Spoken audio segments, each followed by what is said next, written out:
अस्सलाम वालेकुम। जैसा आप देख रहे हैं मेरे साथ हैं अनम नजम और इनके बारे में सब लोग जानते हैं, तो थोड़ा सा सिर्फ मैं तारुफ़ करा देता हूँ कि ये मेडिकल डॉक्टर हैं और ये साइकेट्रिस्ट हैं और अभी ये मास्टर्स कर रही हैं किंग्स कॉलेज लंदन से वॉर और साइकेट्री के अंदर, और ये टेररिज्म से रिलेटेड जो कि एक सोशल इफ़ेक्ट होते हैं, साइकोलॉजिकल इफ़ेक्ट्स होते हैं, उस पर कर रही हैं और उसके बाद इन्होंने पीएचडी करना है। इसके अलावा इनकी ज़िंदगी के और भी कुछ आस्पेक्ट है जो कि मेरा ख्याल है कि गुफ्तगू के दौरान ही रिवील होंगे। तो मैं यहाँ आया हुआ था, ये मुज़फ़्फ़राबाद का खूबसूरत, ये ज़रा दिखाइए बाहर का मंज़र दिखाइए ज़रा, ये देखिए। तो ये मुज़फ़्फ़राबाद का एक खूबसूरत मंज़र है। तो मैं यहाँ, ये अनम चूँकि मेरी बिटिया भी हैं, मेरी दोस्त भी हैं बहुत, ठीक है ना, 50-50 हैं, ये मेरी बहुत दोस्त हैं और बहुत प्यारी बेटी हैं मेरी। तो इनसे कुछ ज़रूरी बातें करनी है और ये एक तरह से मैं इनसे इंस्पिरेशन भी लेता हूँ और इनसे मोटिवेशन भी लेता हूँ और इसके अलावा इनसे सीखता भी हूँ, क्योंकि ये साइकेट्रिस्ट हैं और तो हो सकता है कि मतलब मेरा ये इनडायरेक्टली इलाज भी करती हूँ। तो अनम कुछ बताएं। सर, सबसे पहले तो आपका बहुत शुक्रिया sir, you are so generous, और आप खुद एक बहुत बड़ी इंस्पिरेशन है और आप उन शख्सियात में से हैं कि जिनकी मौजूदगी में एक ऑरा होता है और आप जब बैठते हैं उस महफ़िल में तो आपको लगता है कि आप फैज़ हासिल कर रहे हैं। तो मुझे तो बहुत खुशी है कि आपसे मुलाकात हुई और बातचीत हम जनरल करेंगे। थोड़ा सा वो हो सकता है कुछ लोगों को ना पता हो कि जो आपकी ज़िंदगी में हुआ, तो हल्का सा उसका बैकग्राउंड के बाद फिर मालिश शुरू करते हैं। मैं मेडिकल की स्टूडेंट थी, medical college AU medical college में पढ़ रही थी। 2008 की बात है और मेरा 3rd ईयर स्टार्ट था। मैं अपनी फैमिली के साथ ट्रैवल कर रही थी और कुछ डाकू थे जिन्होंने फ़ायर किया और उनकी जो गोली थी वो मेरी स्पाइनल कॉर्ड में लग गई C7 पर, जिसकी वजह से मेरी दोनों टांगें और दोनों बाजू हाथ जो हैं वो पैरालाइज़ हो गए थे। उसके बाद एक वही जो सारा मेडिकल ट्रीटमेंट और इस सारे प्रोसेस से गुजरने के बाद मैंने अपनी स्टडीज़ को रिज्यूम किया 5 महीने के बाद आई थिंक, और फिर मैंने अपना जो अपने सेशन के साथ मैंने अपनी MBBS की डिग्री जो है वो कंप्लीट की। और जिस वक्त ये था तो उस वक्त आपकी टांगें भी पैरालाइज थी जी, आपके मेरी, हाँ जी, नेक होल्डिंग भी नहीं थी, मैं अपनी गर्दन भी नहीं संभाल सकती थी। हाँ। और मेरे बाजुओं में बस इतनी ताकत थी कि मैं थोड़ा सा उठाती थी तो वो गिर जाते थे और हैंड ग्रिप नहीं थी और नर्व्स के जो मैं आपका जरा माइक ठीक कर जी, दूं थोड़ा सा, सॉरी, जस्ट आप थोड़ी मैं करता हूं, I think this will be better, okay, thank you. और जो स्पाइनल कॉर्ड इंजरी होती है बेसिकली, इसका मैं थोड़ा सा बताना चाहूँगी कि it's not only about paralysis, कि आपको बज़ाहिर ये लग रहा होता है कि प्रॉब्लम ये है कि ये बंदा चल नहीं सक रहा या हाथ काम नहीं करे, लेकिन वो बंदा खुद जिन चीज़ों से बॉदर हो रहा होता है ना, वो इससे कहीं डीप होती हैं और वो आपको नज़र नहीं आ रही होती हैं। मसलन सर फॉर एग्ज़ाम्पल मेरा जैसे आप, सॉरी इसको उधर रख दीजिएगा, कोई नहीं, कोई अच्छा, फॉर एग्ज़ाम्पल जो नर्व के पेन्स थे, न्यूरोपैथिक पेन्स थे, वो इतने शदीद होते थे कि मेरे बाजू, मुझे लग रहा होता था कि जल रहे हैं, मेरे हाथ जल रहे हैं।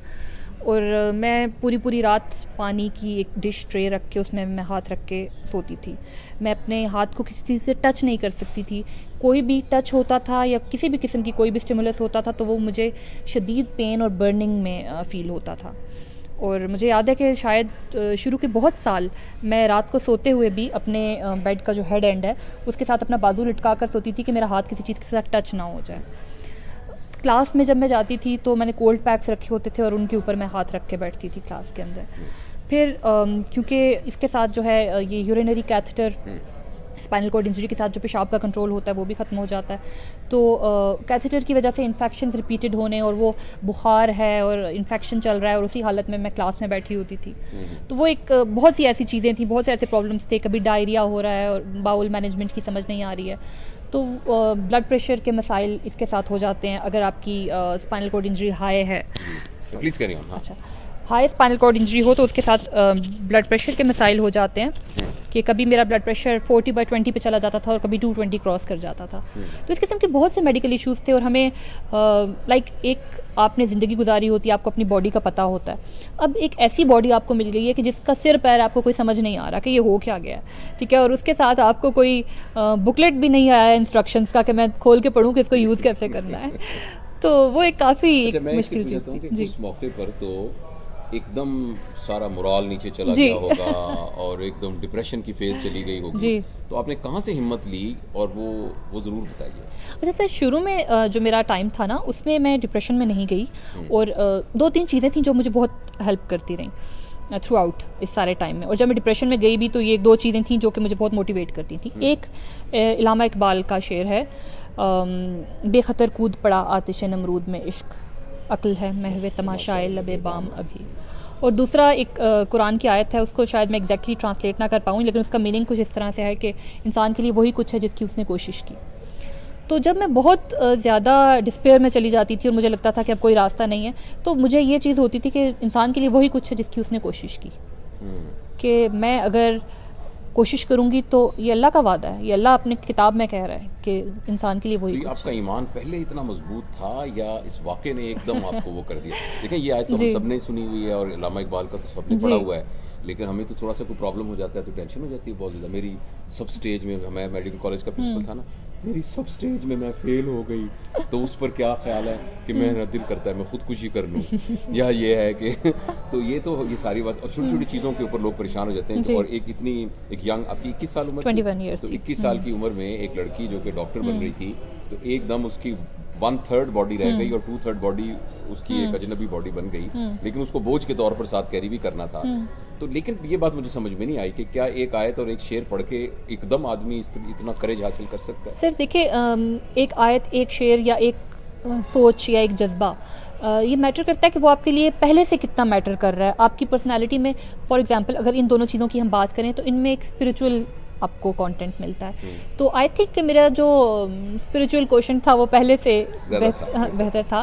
बल्कि एक बात मैं अक्सर फ्रेंड्स को सुनाती थी, बहुत फ़नी सी बात थी कि हम लोग मैट्रिक का हमारा इम्तिहान था, तो इंग्लिश का ऐसे आया माई बेस्ट फ्रेंड।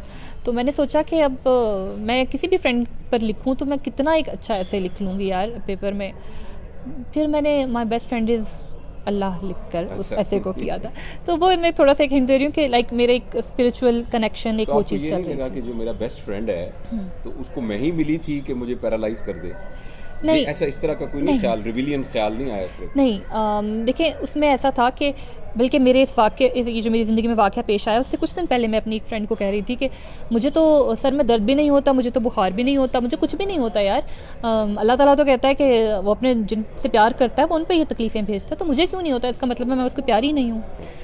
तो मेरे लिए ये चीज़ थी कि I am one of the selected ones. और मुझे इस चीज़ में वाई मी वाला ख्याल इसलिए भी नहीं आता था कि मुझे लगता था कि अल्लाह के जो अजीज़ लोग थे, अल्लाह को जो प्यारे लोग थे, अगर उनकी ज़िंदगियाँ आप उठा कर देखें तो उनकी ज़िंदगियाँ तो आजमाइशों से भरी हुई हैं।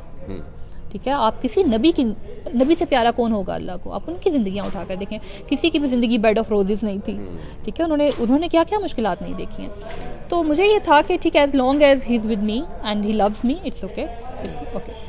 और वाई मी वाली जो चीज़ थी कि शिकवा होना, या एक होता है ना कि मेरी अभी उम्र ही क्या थी, अगर अल्लाह चाहता तो ऐसा ना होता, या इस किस्म की कोई चीज़, तो उसमें मुझे ऐसे लगता था कि मैं 21 साल की उम्र तक ये सब नेमतें मेरे पास थीं जो आज मुझसे छिन गई हैं। 21 साल तक मैंने कभी भी अल्लाह का शुक्र अदा नहीं किया था कि मैं चल सकती हूँ, मेरे हाथ काम कर रहे हैं, मैं ये कर सकती हूँ, मैं वो कर सकती हूँ, मैंने कभी शुक्र अदा नहीं किया। तो कम से कम अगले 21 साल मुझे शिकवे का हक नहीं है कि मैं कहूँ कि अल्लाह तूने मुझसे क्यों ले लिया। भाई जब आपने थैंक यू ही नहीं किया था, आप किस चीज़ का शिकवा कर रहे हैं? आपने उस गिफ्ट को उस तरह से एक्सेप्ट ही नहीं किया था। तो अच्छा, अब ये है कि अभी जब सुबह हम बात कर रहे थे ये ज़रफ़शां के आने से पहले कि अब नीचे वाली बॉडी जो है उस पर आप हाथ लगाती हैं तो पता नहीं लगता आपको, कहाँ तक? पेट तक? आप समझ लें कि ये बगल के लेवल तक, यहाँ तक जो है वो आपकी बॉडी का। बल्कि मेरे जो बाजू और हाथ हैं इनकी भी जो ये साइड है, इसमें मुझे सेंसेशन नहीं है, और बाहर की तरफ है, मीडियल साइड पर है जी, और जो अदर साइड के ऊपर नहीं है। अच्छा, तो अब इसका एक मतलब हम बाज़ का देखें ना, मैं ये बातें अक्सर अपनी वो ट्रेनिंग में कहता था कि देखें अगर ये मेरा हाथ कट जाए तो ये जो हाथ पड़ा हुआ है तो ये तो जावेद इकबाल नहीं है, तो इसका मतलब जावेद इकबाल उसके अलावा है। ये हाथ भी कट जाए तो फिर भी हम कहेंगे, जो टांगे भी कट जाएं तो फिर तो अच्छा, अगर कोई ऐसा सिस्टम हो कि हार्ट और लंग का फंक्शन भी कोई मशीन कर ले तो फिर भी वो इतना निकल जाए तो तब भी ये इतना सा जावेद इकबाल है, तो जावेद इकबाल क्या है? तो you are the right person कि जिससे हम पूछ सकते हैं कि मैंने हमेशा आपको मुस्कुराते हुए देखा है और आप ज़रा फोकस करें, देखिए इनकी मुस्कुराहट। और मैं हमेशा कहता हूँ कि लोग अपने होठों से मुस्कुराते हैं, तो ये इनका दिल मुस्कुराता है इनकी मुस्कुराहट में से। Thank you, sir. तो ये हमें समझाएं कि ये क्या रिलेशन है बॉडी का, क्या रिलेशनशिप है अपने आप से, यानी मैं और मेरी बॉडी का क्या, ये माइंड ब्रेन कॉम्प्लेक्स और इसका क्या, आप किस, क्योंकि आप तो आपसे ज़्यादा कौन समझा सकता है। सर इसकी मैं एक मिसाल आपको देना चाहूँगी कि एक शख्स हमारा कोई भी करीबी अजीज़ कोई भी होता है, उसकी डेथ हो जाती है, ठीक है। उससे पहले लेट्स से कोई भी उसका XYZ जो भी नाम है, वो हमारी ज़िंदगी का एक इंटीग्रल पार्ट होता है। उसकी डेथ हो जाती है तो वो जो बॉडी होती है ना, हम उस बॉडी को उसका नाम लेकर नहीं कहते कि ये फ़लाँ शख्स है, हम कहते हैं ये उसकी बॉडी है, उसकी डेड बॉडी है, वो चला गया, वो हमें छोड़ गया। तो इसका मतलब है कि वो जिस्म नहीं था, वो रूह थी, क्योंकि गई तो रूह है। तो इट मीन्स कि we are not human beings having a spiritual aspect, we are basically spiritual beings having a human experience. और इसी चीज़ को हम अगर इस रोशनी में देखें कि जो कल आपने अपनी वर्कशॉप के दौरान बात की कि 4 चीज़ें हैं कि इंटेलिजेंस कोशेंट है, इमोशनल कोशेंट है, स्पिरिचुअल है और फिज़िकल है। तो अब ये चारों मिलकर एक इंसान बनाते हैं, ठीक है। अगर फिज़िकल कोशेंट जो है वो उसका जो है स्कोर कम हो गया, तो बाकियों को काउंटर करना पड़ता है, बाकियों को कॉम्पनसेट करना पड़ता है, बाकियों को डेवलप होना पड़ता है, बाकी बड़े हो जाते हैं, वो उनकी हाइपरट्रॉफी हो जाती है, तो फिर वो कॉम्पनसेट करते हैं आपको, फिर आप अपनी एग्जिस्टेंस को उस फॉर्म में देखना शुरू कर देते हैं। आपकी स्पिरिचुअल साइड स्ट्रॉन्ग हो जाती है, आपका माइंड स्ट्रॉन्ग हो जाता है, या आप इमोशनली स्ट्रॉन्ग हो जाते हैं, तो वो लाइफ जो है ना वो बैलेंस करती है, वो आपको खाली नहीं छोड़ती है। और एक और बात कि जब अल्लाह ताला इंसान को किसी भी किस्म की कोई आजमाइश, किसी भी किस्म का कोई किसी मुश्किल में डालता है, तो वो इंसान को हिम्मत भी वही देता है, वरना इंसान की ये मजाल नहीं है, ये औकात नहीं है कि वो अल्लाह की दी हुई तकलीफ़ का मुकाबला कर सके। जैसे मैंने पहले कहा कि मैंने बेस्ट फ्रेंड में ये लिखा था, और बाद में मेरी ज़िंदगी में वो वक्त भी आए कि मैं इस कदर तकलीफ़ में होती थी, और मैं अल्लाह ताला से अल्लाह के साथ मेरा इस तरह का ताल्लुक़ हमेशा से रहा है कि आई टॉक टू हिम, ठीक है। और जब मुझे बहुत प्यार कभी महसूस होता है तो आई किस हिम। और मैं उस चीज़ को बहुत मिस करती हूँ कि वो जो सजदे में जाकर जो आप क्लोजनेस फील करते हैं ना, तो क्योंकि अब मैं सजदे में नहीं जा सकती, मैं उस पोजीशन को बहुत मिस करती हूँ। तो मैं कहूँगी कि जो लोग उस पोजीशन को एंजॉय कर सकते हैं वो ज़रूर उससे जो है मुस्तफ़ीद हों, कि वो पोजीशन जो है ना उसकी बात ही और होती है। तो बहुत से वक्त ऐसे भी आए कि मैंने अल्लाह ताला से लड़ाई की कि, और आई वाज लाइक या अल्लाह मुझे बहुत दर्द हो रहा है, प्लीज़ मेरा दर्द ख़त्म कर दो, प्लीज़ मेरा ख़त्म कर दो। और फिर मैंने आपसे कहा सॉरी अब बहुत चाइल्डिश लगेगा, बट मैं कहती थी कि जब मैं बहुत तकलीफ़ में होती थी कि मैं आपकी दोस्त नहीं हूँ, ठीक है, हाँ मैं आपकी दोस्त नहीं हूँ, बस ले लो मुझसे, मुझे नहीं ये दोस्ती रखनी। तो और फिर मैं कहती थी कि नहीं, मैं बहुत हकीर बंदा हूँ, मैं शायद दोस्ती के काबिल नहीं हूँ, मैं नहीं अफोर्ड कर सक रही है, मेरी बस हो गई है, या अल्लाह मुझसे दोस्ती ले ले, मुझे अपना बंदा ही रख। तो इस कम्युनिकेशन के अंदर आपको यूनिलैटरली लगता था कि कोई बायलैटरल फीलिंग या एक्चुअल क्या तजुर्बा है? कुछ एक्सपीरियंसेस ऐसे हुए जो कि एक तो फीलिंग जब आप वो कम्युनिकेट कर रहे होते हैं, एक तो वो जो उस वक्त की प्रेजेंस का एहसास होता है उसके अंदर कि आप सुने जा रहे हैं, ठीक है, और वो है आपके साथ है, एक तो वो एहसास, और फिर कुछ ख्वाब और कुछ ऐसी चीज़ें कि जिनसे आपको एक लगता है कि अच्छा जवाब आया, कि जो कुछ है उसका जवाब। हाँ, अच्छा, दूसरा ये कि मैंने आपसे कल भी पूछा था जब वर्कशॉप में बैठे थे, तो मैंने कहा था कि आप खुश रहती हैं, तो 24 घंटे में से कितना अरसा खुश रहती हैं? यानी ये सवाल मैं एक लड़की से पूछ रहा हूँ जो कि आपके सामने है, कि अगर आप उसकी फ़िज़िकलिटी को देखें तो वो 1/3 फ़िज़िकलिटी है, यानी यहाँ से नीचे की जो बॉडी है वो सिर्फ उसको कैरी करनी पड़ रही है, और जो कुछ है वो बॉडी के इतने हिस्से नहीं करना है। तो वो मैं उससे पूछ रहा हूँ कि और ये वो है जो मास्टर्स कर रही है किंग्स कॉलेज लंदन में, और ये वार साइकोलॉजी में मास्टरिंग कर रही है, और ये PhD करके अभी कोई नई तहकीक करेगी। सर मेरे ख्याल में मैं उतना ही खुश रहती हूँ जितना कि कोई भी शख्स रहता है। अच्छा, अब ये बात ना अभी मुझे समझाएं कि वो सारे लोग जो खुश नहीं रहते इसलिए कि उनके पास पैसे कम हैं, या इसलिए कि उनकी शादी अपनी मर्जी से नहीं हुई, या इसलिए कि उनके रिलेशंस ब्रेक हुए, या इसलिए कि उनका घर छोटा है, या ये कि उनके पास गाड़ी नहीं है जबकि बाकियों की गाड़ी है, और या ये वो लोग कि वो ना हर्ट हो जाते हैं लोगों की बातों से, और उनको लगता है कि उनकी बेइज्जती हो गई। तो वो जो गुर आपने सीखा कि 2/3 ऑफ बॉडी ना होने के बावजूद आप सारा दिन हंसती रहती हैं और खुश रहती हैं और सब लोगों को अपने इर्द गिर्द एक महफिल बना के रखती हैं, तो उन लोगों को, और उनमें मुझ जैसे बेशुमार लोग होंगे, तो उनको कोई ऐसा टेक होम मैसेज, कोई टिप जिससे वो समझ सकें इस बात को? सर देखिए, एक तो ये कि सारा दिन तो कोई भी खुश नहीं रह सकता, मैं भी नहीं। हाँ जी, ठीक है। अच्छा, उसमें सर ऐसा है कि मेरा मानना ये है कि अगर ज़िंदगी आपके साथ कोई भी बुरा, कुछ भी आपको लग रहा है कि मेरे साथ कुछ बुरा हो गया, ठीक है, चाहे रिलेशनशिप प्रॉब्लम है, किसी भी किस्म का फाइनेंशियल इशू है, कुछ भी है, या जैसे मेरे केस में ये एक कंडीशन है, तो कोई भी ऐसा मसला अगर आपके साथ है, तो लेट्स से कि हम कहते हैं कि ये ज़िंदगी ने मेरे मुँह पर तमाचा मारा है, ठीक है, तो अब ज़िंदगी ने आपके मुँह पर तमाचा मारा है, तो वो उसको आप अपनी ज़िंदगी का रोग बना के दूसरा तमाचा आप खुद अपने मुँह पे मारते हैं। हाँ, ठीक है, वही बात है कि अगर if life gives you lemon, तो फिर आप उसका लेमनेड बना लें। हाँ, बिल्कुल सही है। तो ये चीज़ है कि आप खुश रहना चाहते हैं, अपनी खुशी को किसी चीज़ के साथ एसोसिएट ना करें कि मुझे ये मिलेगा तो मैं खुश हो सकता हूँ, कि मुझे ये चीज़ खुश कर सकती है। नहीं, जो है पहले आप उसको देखें, आप उस पर खुश हो जाएं। तो खुद हिम्मत करके खुश हो सकता है बंदा? बाज़ औक़ात हो सकता है और बाज़ औक़ात नहीं भी हो सकता। देखिए, जो सैडनेस है वो भी एक बेसिक इमोशन है और उसको भी एक्सेप्ट करना चाहिए, एक्नॉलेज करना चाहिए। अगर आप उदासी महसूस कर रहे हैं तो इसमें कोई हर्ज नहीं है, इसको एंजॉय करें। हाँ, ठीक है, उदासी, मैं आज उदास, शाम हो गई है तो चलो शाम है, हाँ, मैं आज उदास महसूस कर रहा हूँ, कल ठीक हो जाएगा, लाइफ गोज ऑन।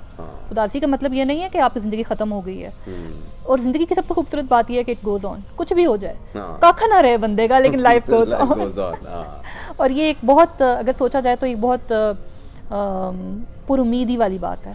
बहुत बड़ी होप है ये, कि लाइफ गोज ऑन, कि आज अगर ये अंधेरा है तो कल रोशनी हो जाएगी। मैं कुछ ना भी करूं, मैं बैठा रहूं, खुद ब खुद हो जाएगी, और मैं करूं तो मैं और जल्दी रोशनी में चला जाऊंगा। और एक और चीज़ सर जो मैं कहना चाहूँगी, कि अपने हिस्से की जो एफर्ट है ना, वही कुरान की आयत, के इंसान के लिए वही कुछ है जिसकी उसने कोशिश की। लैसा लिल इंसान इल्ला मा सा। बिल्कुल, वो कोशिश जो है उसको किए बगैर आप शिकवा ना करें ज़िंदगी में। ये एक इम्पॉर्टेंट चीज़ है कि हम कोशिश नहीं करते हैं, हम बैठ के शिकवा करते हैं, मेरे साथ ये हो गया और मेरे साथ ऐसे नहीं हो रहा। हमने कोशिश नहीं की होती। कोशिश जब आप करते हैं ना, तो आप डिटर्मिन होके करें, जो आपका गोल है उसको अचीव करने के लिए हर पॉसिबल जो एक जायज़ तरीके से जो काम किया जा सकता है उसको करें, लग जाएं उसमें, और फिर देखें। बाज़ औक़ात आपको वो मकसद हासिल नहीं भी होगा, लेकिन वो जो आपकी लगन है, वो जो प्रोसेस है, वो जो तमन्ना की लज्जत है ना, तमन्ना की लज्जत हासिल के सुकून से बहुत ज़्यादा होती है। तो वो इटसेल्फ रिवॉर्ड होता है। जो जर्नी है इटसेल्फ, वो इतना खूबसूरत होता है कि मंजिल की कोई अहमियत उसमें नहीं। बिल्कुल ऐसा ही है। चलिए, अब वो सेशन भी शुरू होने वाले हैं। मेरा दिल तो चाहता है बातें करते रहें, वैसे तो मैं आपके साथ राब्ते में रहता हूँ। अब आप परसों जा रही हैं, लंदन जा रही हैं, फिर वहाँ जाकर फिर पढ़ाई बढ़े, आपने एग्जाम देना है बस उसके बाद। अच्छा, बस आखिर मेरे जहन में आया कि वो आपकी फेसबुक पे तस्वीरें देखता रहता हूँ कि आपने वो जो है वो सेविंग जैकेट पहनी हुई है, और वो आप वो यॉट के अंदर बैठी हैं, और आप गिलगित पहुँच गई व्हील चेयर के साथ ही, और फिर आप अपनी दोस्तों के साथ वो बुश वॉक पे चली जाती हैं, और बाकी तो वो कैसे, कहाँ से इतना आता है हौसला और सारा? सर मुझे ये लगता है कि अब ठीक है, जो है सो है, ठीक है। मुझे लाइफ एक तरह से एक अपॉर्चुनिटी दे रही है कि मेरे ऊपर वो जिम्मेदारियां नहीं हैं जो कि मेरी एज के बाकी लोगों पर हैं, ठीक है, कि मैं उनमें फंसी हुई नहीं हूँ। और आई लिटरली मैं अल्लाह की शुक्रगुजार हूँ कि मैं फंसी हुई नहीं हूँ। तो मुझे एक अपॉर्चुनिटी है, मेरे पास ओपन विंडो है, मैं क्यों ना लाइफ को एंजॉय करूँ, मैं क्यों ना दुनिया को एक्सप्लोर करूँ, ठीक है। मेरे पास टाइम है। आहिस्ता आहिस्ता आपका हाथ मूव करना शुरू जी सर, मेरी अभी फाइन ग्रिप नहीं है, लाइक मैं कुछ होल्ड नहीं कर सकती। कि आप एक बेल्ट पहन के जी, और उसके साथ मैं लिखती हूँ। जी जी, वो एक बेल्ट से आप उसको पकड़ लेती हैं और उसको लिखना शुरू जी, मैं उसके साथ लिखती हूँ। बिल्कुल सर। और खाना खुद खा लेती हूँ? खाना जैसे हाँ जी, स्पून के साथ कर लेती हूँ, लेकिन अगर पीसेस करने हैं, रोटी वगैरह है, तो वो फिर मैं खुद नहीं कर सकती। इस यानी हैंडीकैप तो मैं इसको नहीं कह रहा, मुझे तो डर लग रहा है कि मैं क्या लफ्ज़ बोलूँ। सर डिसेबिलिटी कहते हैं, माजूरी कहते हैं, कोई फर्क नहीं पड़ता। कुछ भी नहीं कहते, हम कहते हैं ये जो आप डिफरेंट है बाकियों से। क्योंकि वो तो मुझे लगता है कि वो ऐसा कहना जो है ना, वो आपके उस जज्बे के साथ की एक तौहीन होगी। तो ये जो अल्लाह ताला ने आपको मुख्तलिफ थोड़ा सा बनाया है, ये कह सकते हैं, तो उस सारे के अंदर क्या चीज़ मिस करती हैं आप? कुछ मिस करती हैं ऐसा जो क्रॉस?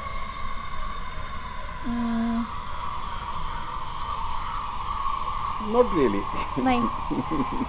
और अगर ये वाक़या ना होता तो आप इसी तरह जैसे हम बैठे हैं ऐसी बैठी होती, और अब जब आप व्हील चेयर में और बैठी हैं, ऐसी एक आप बाहर से एज एन आउटसाइडर देख के कहें कि वो ज़्यादा अच्छा होता कि अब मैं ज़्यादा एक मेरे पास ज़्यादा एक स्कोप है अपनी ज़िंदगी का। सर मुझे अगर आज भी मौका मिले ना कि अपनी ज़िंदगी को मैं किसी दूसरे की लाइफ के साथ एक्सचेंज करूँ, I would never do it, क्योंकि मेरी जो ज़िंदगी है मैं इसके लिए ट्रेन हो चुकी हूँ।